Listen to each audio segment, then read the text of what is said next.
Good morning dear students.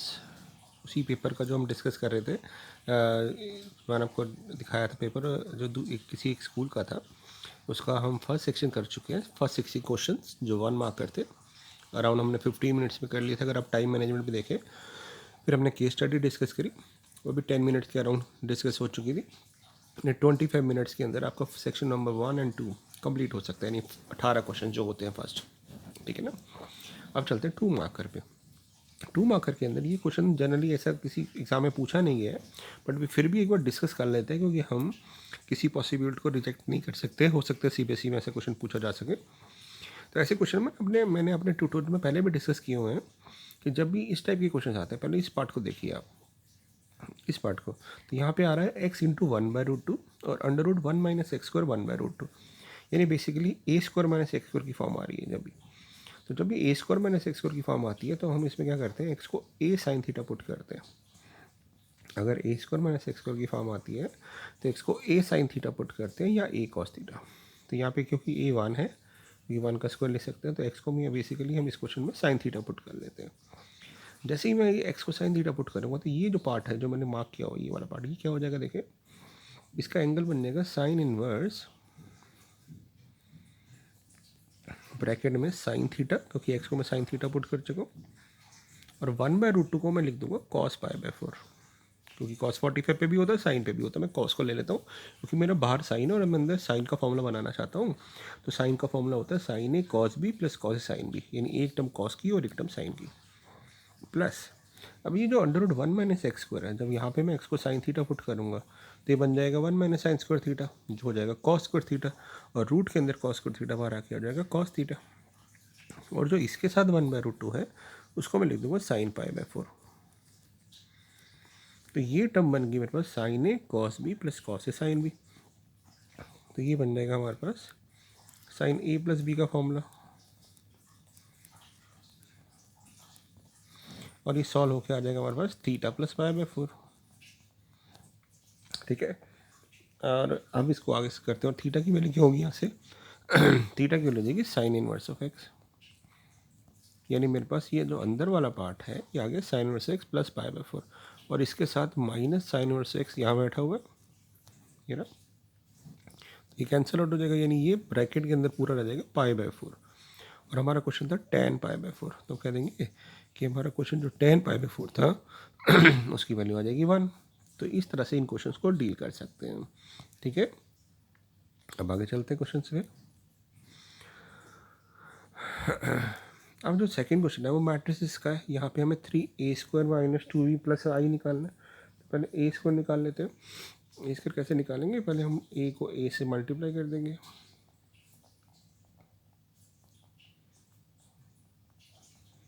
Multiply कैसे करते हैं, पहले फर्स्ट रो को फर्स्ट कॉलम से, तो ये आ जाएगा 4 - 3 1। फिर इसको इसे सेकंड रो से करेंगे, फर्स्ट रो को सेकंड कॉलम से करेंगे, तो -2 - 4 हो जाएगा। फिर 6 + 6 12 हो जाएगा, और फिर -3 + 4 1 हो जाएगा। और यहाँ 3a² है, तो 3a² मैं इसको ट्रिपल कर देता हूँ, 3 - 12 36, 3 - 2b, तो b का डबल 0 8 -2 और 14, और प्लस i कर देता हूँ, तो 1 0 0 1। तो ये मेरे पास आ जाएगा 3 - 0 + 1, तो 4 हो जाएगा, -12 - 8 -20 हो जाएगा, 36 माइनस माइनस प्लस 38 हो जाएगा, और 3 - 14 - 11 + 1, तो -10 हो जाएगा। तो ये हमारा रिजल्ट आ जाएगा। ठीक है ना। तो इस तरह से हम कर सकते हैं। तो ये इजी था, मैट्रिक्स का क्वेश्चन था 2 मार्कर। अब चलते हैं अगले क्वेश्चन की तरफ। Find the value of k if the function is continuous. तो हम क्या करते हैं, इसकी लेफ्ट लिमिट या राइट लिमिट निकाल लेते हैं। क्योंकि 0 पे दिया, तो हम इसकी लेफ्ट लिमिट या राइट लिमिट निकाल सकते हैं। तो मैं राइट लिमिट निकाल लेता हूँ, क्योंकि कोई एक निकालना है। तो राइट लिमिट पे x हो जाएगा a + h, यानी 0 + h यानी h। तो हम इस फंक्शन में यहाँ पे पुट करेंगे जहाँ जहाँ x आ रहा है h, तो ये बन जाएगा 1 - cos kh अपॉन h और sin h। अब इसको 1 बनाने के लिए मैंने ना h से मल्टीप्लाई डिवाइड कर दिया, क्योंकि साइन थीटा बाय थीटा 1 होता है, और ऊपर 1 माइनस कॉस थीटा का फॉर्म लगा दिया जो होता है 2 साइन स्क्वायर थीटा बाई 2। तो ये बन जाएगा 2 साइन स्क्वायर के एच बाई 2। अब इसको 1 बनाने के लिए हमें एंगल चाहिए यानी के एच बाई 2 चाहिए और साथ में स्क्वायर भी चाहिए। तो हमने क्या किया, के स्क्वायर एच स्क्वायर अपॉन 4 से मल्टीप्लाई किया, डिवाइड कर दिया, और नीचे हमारा एच स्क्वायर था और साइन एच बाई एच था। तो अब आप देखो साइन थीटा बाई थीटा 1, ये भी 1 क्योंकि sine square theta by theta square है, सेम एंगल चाहिए होता है विद पावर। एच ऊपर स्क्वायर थी तो स्क्वायर से डिवाइड कर दिया था, और ये एच स्क्वायर कट गया। तो हमारे पास क्या रह गया, हमारे पास यहाँ पे रह गया ये 2, ये के स्क्वायर और बाई 4, यानी मेरे पास राइट हैंड लिमिट आ गई के स्क्वायर बाई 4। और क्योंकि फंक्शन कॉन्टीन्यूस दिया हुआ है तो right hand limit must be equal to left hand limit and must be equal to value of the function at equal to 0। 0 पे जो वैल्यू हुई है वो भी सेम आनी चाहिए, यानी 1/2। तो यहाँ पे के स्क्वायर बाई 4 नहीं सॉरी के स्क्वायर बाई 2 आएगा, कट जाएगा तो के स्क्वायर इक्वल टू 2 हो गया, तो के स्क्वायर 1 हो गया। तो के की वैल्यू प्लस माइनस 1 हो सकती है। तो हमसे पूछा गया था फाइंड द वैल्यूज़ ऑफ के, तो हम कहेंगे के की 2 वैल्यू हो सकती है, 1 या -1। तो ये डिफरेंशिएशन से था कैलकुलस से। कैलकुलस से ही अगला क्वेश्चन था find the equation of the tangent to the curve which is perpendicular to the line. तो हम क्या करते हैं, पहले हम इस पर टेंजेंट का स्लोप निकालते हैं। तो हमने पहले इसको डिफरेंशिएट किया, तो इसको मतलब जब भी टेंजेंट नॉर्मल क्वेश्चन है तो कर्व को तो डिफरेंशिएट कर ही देना। तो ये बन जाएगा 2x माइनस 2। अब क्योंकि पॉइंट नहीं दिया कि किस टेंजेंट पे निकालना है तो हम ले लेते हैं कि भी स्लोप हम एक्स वाई पे निकाल रहे हैं। तो ये जो डी वाई बाई एक्स आता है ये हमारा स्लोप ऑफ टेंजेंट होता है। अब वो कह रहा है हमारा टेंजेंट इस लाइन के साथ परपेंडिकुलर है, तो हमारे स्लोप ऑफ टेंजेंट तो ये है, इस लाइन का स्लोप निकाल लेते हैं। कैसे निकालेंगे इस लाइन का स्लोप, इस लाइन का स्लोप दो तरीके से निकाल सकते हो। एक हो सकता है माइनस कॉफिशिएंट ऑफ एक्स, यानी माइनस एक्स का कॉफिशिएंट अपॉन वाई का कॉफिशिएंट यानी 3, और या फिर आप इसको डिफरेंशिएट करके निकाल सकते हो। तो इसको डेरिवेटिव लोगे ना तो आ जाएगा 5, इसको डेरिवेटिव लोगे तो 5 d y by d x minus 15 equal to 0, तो वाई डैश आ जाएगा 3। तो दोनों तरीके से सही है। अब वो कह रहा है ये दो लाइन आपस में परपेंडिकुलर है, और जब दो लाइन परपेंडिकुलर होती हैं तो उनके स्लोप का प्रोडक्ट -1 होता है, तो हम इनके स्लोप का प्रोडक्ट -1 कर देते हैं। तो 3 into 2x minus 2 equal to 1, 6x minus 6 equal to 1, ये 6 उधर जाके 7 बन जाएगा, सॉरी -1 है उधर जाके 5 बन जाएगा। तो x आ जाएगा हमारे पास 5/6, x की वैल्यू 5/6 आ गई। इसको कर्व की इक्वेशन में पुट कर देंगे यहाँ पे, तो ये बन जाएगा y 25/36 माइनस 10/6 है, क्योंकि 2 इंटू 5/6 करेंगे 10/6, तो एलसीएम सेम कर सकते हैं करना चाहे तो यहाँ पे निकाल लेते हैं y कितना आ जाएगा, 36 एलसीएम आ गया, 25 माइनस 60 प्लस ये आ जाएगा 210 और 42 252, तो ये हो गया -35, माइनस करेंगे तो 217/36 ये आ जाएगा। हमारी इक्वेशन ऑफ टेंजेंट क्या बन जाएगी, y minus y1 equal to m, slope कितना है हमारा, स्लोप है 3, x माइनस x1, ठीक है ना। तो ये हमारी इक्वेशन ऑफ टेंजेंट बन गई, क्योंकि पॉइंट हमारा आ चुका था 5/6 को हमारा 217/36 और स्लोप हमारा आ चुका था 3। स्लोप हम ये भी ले सकते थे और इसमें x की वैल्यू पुट करते तब भी सेम आती, तो y minus y1 m times x minus x1, तो ये हमारा इक्वेशन ऑफ टेंजेंट आ गई। ठीक है, अब चलते हैं 23 पे। इंटीग्रेशन के क्वेश्चन थे दो और है, ऊपर वाला ज़्यादा इजी लग रहा है क्योंकि हमारे को दिख रहा है कि cos x का डेरिवेटिव है, तो इसमें ना हम cos x को p पुट कर देते हैं। तो जैसे हम cos x को p पुट करेंगे तो ऊपर sin x minus sin x रहता है वैसे, तो minus sin x dx dt हो जाएगा, तो मैं माइनस को इधर ले गया, तो आपका क्वेश्चन हो गया minus dp upon 3 plus P square 4p²। अब ये कैसी फॉर्म है, इसमें तो डायरेक्ट फॉर्मूला लग रहा है, अगर मैं 1/4 कॉमन ले लूँ तो ये फॉर्मूला बन रहा है p² प्लस 3/4 को मैं ले सकता हूँ √3/2 का होल स्क्वायर। तो यहाँ फॉर्मूला बन रहा है हमारे पास 1/a tan inverse of x/a और प्लस c, तो 2 से 4 कट जाएगा तो आपका आंसर आ जाएगा -1/2 √3 tan इनवर्स ऑफ p, और p की वैल्यू है cos x इंटू 2/√3। तो ये मेरे पास आंसर आ जाएगा। ये तो वो ऊपर वाला पार्ट, ठीक है ना, ये था हमारा इनडेफिनेट इंटीग्रल से, और नीचे दे रखा है डेफिनेट इंटीग्रल से। प्रॉपर्टी बेस्ड क्वेश्चन है। तो अगर आपको याद हो कि हम क्या करते हैं मॉड वाले क्वेश्चन पे ना, हम पहले ना नंबर लाइन बना लेते हैं। तो हमारे पास नंबर लाइन पे 1 और 3 है, और फिर हम इसके बीच वाले टर्म को 0 के इक्वल रखते हैं। तो जब इसको x1 को 0 रखा तो x1 आ गया, यानी यही हमारे पास पॉइंट आ गया। तो हमारे पास एक इंटरवल बन गया, और इस इंटरवल में मैं 2 उठा, इस इंटरवल की कोई भी वैल्यू उठा के यहाँ पुट करूँ तो मैं देख रहा हूँ इस वाले इंटरवल पे x-1 पॉजिटिव ही आ रहा है। जैसे मैंने 2 पुट किया तो 2-1 पॉजिटिव आ रहा है, यानी इस पूरे इंटरवल में ये पॉजिटिव है। तो मॉड की कोई ज़रूरत नहीं है, यानी 1 से 3 तक कह देंगे कि ये x-1 ही रहेगा। बट जब इसकी बात करेंगे 1 से 3 दोबारा बनाया और इसको 0 के इक्वल रखा तो x2 आ गया। हमारे पास दो इंटरवल बन गए। इस इंटरवल में हमारा x-2 नेगेटिव आ रहा है, इस वाले में पॉजिटिव आ रहा है। कैसे देखिए मैंने x-2 में इस 1 से 2 के बीच में 1.5 पुट करके देखा, 1.5 - 2 नेगेटिव आ रहा है, या 2.5 पुट करके देखा तो पॉजिटिव आ रहा है। तो जहाँ नेगेटिव आता है हम क्या करते हैं उसके बाहर माइनस साइन लगा देते हैं, क्योंकि वहाँ पे मॉड की वैल्यू नेगेटिव है, तो पॉजिटिव करने के लिए माइनस से मल्टीप्लाई कर देते हैं। तो 1 से 2 तक नेगेटिव बाहर लगा दिया और 2 से 3 तक पॉजिटिव कर दिया। अब हमें इसको सॉल्व करना है। इसको सॉल्व करने के भी दो तरीके हैं, या तो इसको लिख दो x² माइनस x, या फिर इस पूरे को लिख दो x-1 का स्क्वायर अपॉन 2। ऐसे यहाँ पे x-2 का स्क्वायर अपॉन 2, और ऐसे यहाँ पे x-2 का स्क्वायर अपॉन 2। अब upper limit minus low limit करेंगे तो 3-1 जब करोगे यहाँ पे 3-1 तो 2 का स्क्वायर हो जाएगा, यानी 4/2, क्योंकि लोअर लिमिट पे तो 0 हो जाएगा। यहाँ पे अपर लिमिट में 0 हो जाएगा, माइनस लोअर लिमिट पे आ जाएगा 1/2। यहाँ पे 3-1 यानी 1/2, लोअर लिमिट में 0 हो जाएगा। तो 4/2 + 5/2 + 1/2, तो 6/2, 3 आंसर आ गया हमारा।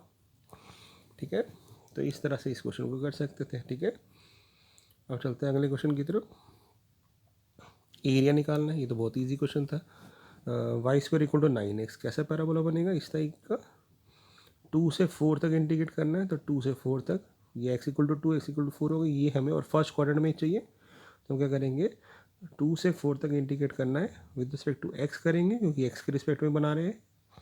ठीक है, और फर्स्ट क्वाड्रेंट में, और क्वेश्चन से y जब निकालोगे तो ये बन जाएगा 3√x, तो 3 बाहर चला गया, √x को x की पावर हाफ कर दिया। अब इंटीग्रेट कर दो, x की पावर 3/2 अपॉन 3/2, ऊपर जाके 2/3 हो जाएगा। अब लिमिट पुट कर देंगे, पहले 4 पुट करेंगे, तो 4 की पावर 3/2 माइनस 2 की पावर 3/2, तो 4 की पावर 3/2 को लिख सकते हैं, 4 को लिख सकते हैं 2 का स्क्वायर, तो स्क्वायर से 3/2 का 2 कट जाएगा, तो ये बन जाएगा 2 × 8 - 2√2 स्क्वायर यूनिट्स। बस ये हमारा आंसर आ गया। इसको थोड़ा एलिब्रेट करना है तो 16 - 4√2 स्क्वायर यूनिट्स लिख सकते हैं। ठीक है, अब चलते हैं इसके 25th पार्ट पे।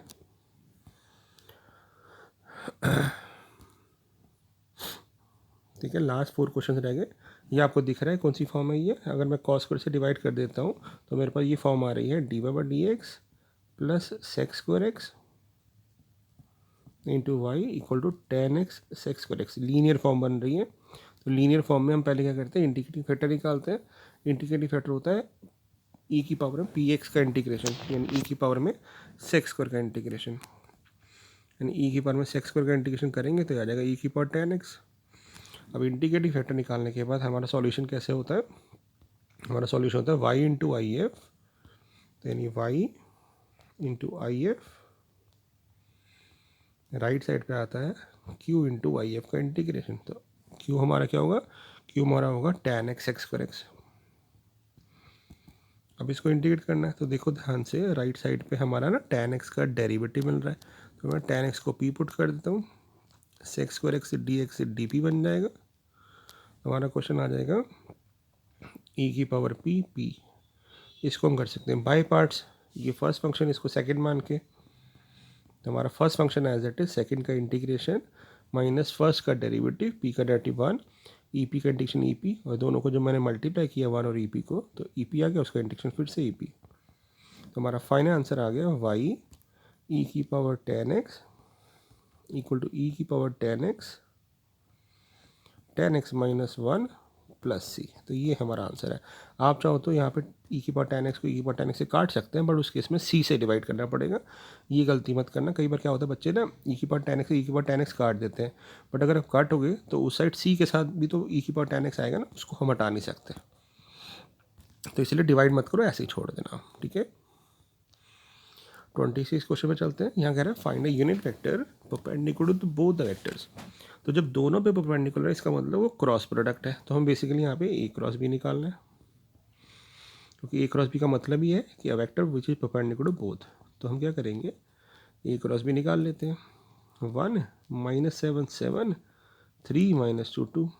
कैसे निकालेंगे, यहाँ पे करते हैं, ये आ जाएगा माइनस 14 प्लस 14 0 आई कैप, 2 माइनस 21, तो माइनस 19 तो प्लस 19 जे कैप, उसके बाद माइनस 2 प्लस 21 तो बन जाएगा 19 के कैप, ठीक है, ये बन जाएगा। उसके बाद हम करते हैं मल्टीप्लाई। अब ये हमारा ए क्रॉस भी आ गया। अब कह रहे हैं इसको यूनिट वेक्टर बनाओ। तो यूनिट वेक्टर कैसे बनाएंगे, इस वेक्टर को इसी के मैग्नीट्यूड से डिवाइड कर देंगे, तो हमारे पास आंसर आ जाएगा। इसका मैग्नीट्यूड कितना आएगा, रूट में 361 प्लस 361 यानी 19√2 आ जाएगा। तो जैसे ही मैं 90 से डिवाइड करूँगा तो मेरे पास आंसर आएगा 0i प्लस 1/√2 जे कैप प्लस 1/√2 के कैप। तो ये मेरे पास आंसर आ गया, ठीक है। लास्ट 2 क्वेश्चन रह गए हमारे। Find the vector equation of plane which is at a distance of 7 unit from the origin and normal. Normal हमें दे रखा है, हमने एक फॉर्म पढ़ी थी कि अगर हमें नॉर्मल फॉर्म दी हो तो ये हमारी फॉर्म होती है। इसमें डी कुछ मैच डी कुछ नहीं बताता अगर ये नॉर्मल वेक्टर नहीं है।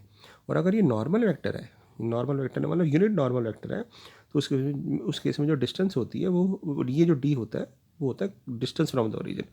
यानी कहने का मतलब है, अगर मैं सब कुछ हटा दूँ, मैं ये कहूँ कि मेरे पास अगर डिस्टेंस दी है तो यहाँ पे ओरिजिन से जो 7 यूनिट है, तो मैं इसे डायरेक्ट लिख सकता हूँ, बट उस केस में मुझे यहाँ पे जो वेक्टर लिखना पड़ेगा वो नॉर्मल तो होगा, बट वो यूनिट नॉर्मल होगा, यानी उसकी लेंथ 1 होनी चाहिए। तो यानी ये तो नॉर्मल वेक्टर दिया हुआ, मुझे यूनिट नॉर्मल बनाना है। तो यूनिट नॉर्मल बनाने के लिए मुझे इसके मैग्नीट्यूड से डिवाइड करना पड़ेगा। तो हम इसका मैग्नीट्यूड से डिवाइड कर देते हैं। तो हमारा जो इक्वेशन ऑफ प्लेन बनेगी वो बनेगी 3i r.3i 5j माइनस 6 के इक्वल टू 7 डिवाइडेड बाय इस वेक्टर का मैग्नीट्यूड। तो इस वेक्टर का मैग्नीट्यूड कितना आएगा, 9, 25 और 36। तो 36 ये बन गया आपके पास 34 और 36 बन गया 70, तो √70। तो ये हमारी इक्वेशन ऑफ प्लेन आ गई, ठीक है। तो याद रखना आपने, अगर ये नॉर्मल वेक्टर है तब तो डिस्टेंस नहीं बताता है कांस्टेंट, बट अगर ये यूनिट नॉर्मल है तब भी वो डिस्टेंस बताता है। लास्ट क्वेश्चन में चलते हैं। 2 नंबर में थोड़ा बड़ा क्वेश्चन है, ठीक है। यहाँ लिखा है कि 2 numbers are selected at random without replacement from first positive 6 integer x denote the larger of the 2 number, what is the probability distribution of this. तो ये बेसिकली क्या कह रहा है, मैं क्वेश्चन को समझा देता हूँ। एक बैग में हमारे पास 6 नंबर है, 6 पॉजिटिव इंटीजर है, यानी 1 पढ़ा है, 2 है, 3 है, 4 है, 5 है, 6 है। हमने इसमें से 2 नंबर निकालने हैं, और जो 2 नंबर निकलेंगे उनमें से जो बड़ा नंबर होगा उसकी प्रोबेबिलिटी बतानी है। तो हम कहेंगे x की पॉसिबल वैल्यूज़ जो हो सकती है वो हो सकती है 2, 3, 4, 5, 6, क्योंकि x 1 तो नहीं हो सकता, क्योंकि जो भी टिकट निकलेगी उसके साथ दूसरा नंबर से बड़ा ही होगा, क्योंकि हमने 2 नंबर विदाउट रिप्लेसमेंट निकालने हैं। यानी अगर एक टिकट में 1 निकल भी गया तो दूसरा नंबर उससे छोटा ही होगा। तो इसका डिस्ट्रीब्यूशन बनाना है, बहुत ईजी है। इसका मैं ट्यूटोरियल भी जल्दी बना दूँगा। कुछ बच्चे कहते हैं प्रोबेबिलिटी डिस्ट्रीब्यूशन रहता है, तो मैं जल्दी आज या कल में इसका डिस्ट्रीब्यूशन भी सिखा दूंगा आपको, ठीक है, कैसे निकालते हैं। अब अगर 2 नंबर निकला तो बेसिकली बेटा मैं बताओ कि अगर 2 निकलेगा, इसका मतलब 2 तो खुद निकलेगा। तो 2 निकलने की प्रोबेबिलिटी 1/6, और दूसरा नंबर इससे छोटा होना चाहिए, तो 2 से छोटा एक ही नंबर है, तो 1/5। बट ये आगे पीछे भी हो सकते हैं। आगे पीछे मतलब हो सकता है 2 बाद में निकल जाए, 1 पहले आ जाए, तो इसलिए इसकी प्रोबेबिलिटी हो जाएगी 2/30।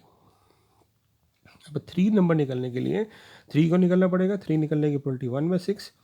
अब दूसरा नंबर इससे छोटा होना चाहिए, तो 3 से छोटे 2 नंबर हैं, तो 2/5 इंटू 2 कर देंगे क्योंकि आगे पीछे हो सकते हैं, 4/30।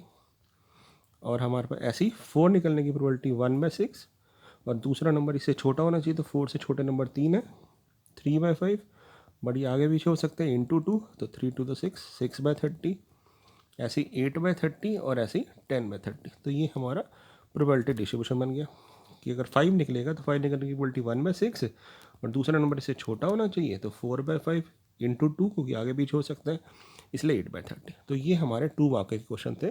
इनमें जनरली हाफ एन आवर लगता है हमें सॉल्व करने के लिए, तो हाफ एन आवर से 35 मिनट्स लगा सकते हैं, हमें डिस्कस करने में 20 मिनट्स लगे, क्योंकि मैंने किया, हो सकता है आप करेंगे तो स्लो स्लो करेंगे तो 30 मिनट्स लग सकते हैं इसमें। तो मैनेजमेंट ज़रूर ध्यान रखनी है आपने, ठीक है, ठीक है। इसके डाउट्स एक बार देख लेना, कोई आए तो फिर मुझसे पूछ सकते हो। Thank you.